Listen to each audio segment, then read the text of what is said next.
नमस्कार विद्यार्थी मित्रांनो, मी सचिन काळे. एक महत्त्वपूर्ण अपडेट कारागृह विभागाची जी भरती प्रक्रिया आहे आपली वरिष्ठ लिपिक, कनिष्ठ लिपिक याच्यासाठी जी काय भरती प्रक्रिया आणि अजून वेगळे काही पद आहे त्याच्यासाठी जी चालू आहे.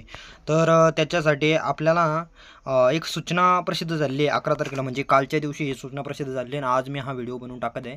कारण मी वेबसाईट चेक करत होतो, कारण बघत होतो की काही मार्क लिस्ट काही लागायचं काही अंदाज आहे का, आणि त्याच्याशी रिलेटेडच एक त्यांनी नोटिफिकेशन आपल्याला पब्लिश केलेलं आहे. परिपत्रक आहे. कारागृह विभागातील लिपिक पदासाठी सरळ सेवा भरती प्रक्रिया 2023 मधील अर्ज केलेल्या उमेदवारांना नॉर्मलायझेशन बाबत सूचना देण्याबाबत. म्हणजे आपले कारागृह विभागाअंतर्गत त्यांनी नोटिफिकेशनमध्ये दिलेलं नसेल की नॉर्मलायझेशन होणार आहे की नाही आणि ते कोणत्या फॉर्म्युलेने होणार हे दिलेलं नव्हतं. तर त्याच्या संबंधित एक अपडेट दिलेली आहे. म्हणजे आता आपला निकाल हा पुढच्या 4-5 दिवसामध्ये जी आपली गुणपत्रिका आहे ती 100% प्रसिद्ध होणार आहे. कारागृह विभागातील जे लिपिक पद असन आणि वरिष्ठ लिपिक आणि या संवर्गाचं बघा, कारागृह विभाग पद भरती जाहिरात 1/1/2024 म्हणजे 1 तारखेला आपली जाहिरात प्रसिद्ध झालेली होती.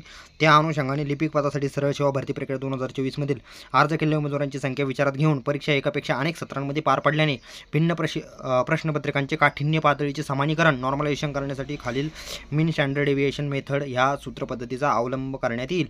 म्हणजे जे काही सूत्र आहे ते तुम्हाला माहिती, जे IBPS जे काय वापरतं आणि आपलं TCS जे काय वापरतं ते हे तुमच्या समोरच आहे. बघू शकता हे जालिंदर सोपेकर विशेष पोलीस महानिरीक्षक कारागृह व सुधार सेवा याच्या अंतर्गत कारागृह विभागाचे हे पत्रक आपल्यासमोर आणले. जर तुम्हाला व्हिडिओ आवडला असेल तर प्लीज व्हिडिओला लाईक करा, चॅनलला सुद्धा सबस्क्राईब करा. कारण असेच नवीन आणि महत्त्वपूर्ण अपडेट मी तुमच्यासमोर घेऊन येत असतो. कारण मी वेबसाईटवरती जाऊन बघत असतो, भरपूर विद्यार्थ्यांना माहितीच नसते का ते तिथं जाऊन बघताय का नाही. तर त्याच रिलेटेड हे महत्त्वपूर्ण अपडेट आहे. तुम्ही कुठल्याच टेलिग्राम चॅनलला, कुठल्याच यूट्यूब चॅनलला आतापर्यंत हे अपडेट बघितलं नसेल ते मी तुमच्यासमोर आणलेलं आहे. तर प्लीज व्हिडिओला लाईक करा आणि चॅनलला सुद्धा सबस्क्राईब करा. व्हिडिओ बघितल्याबद्दल धन्यवाद.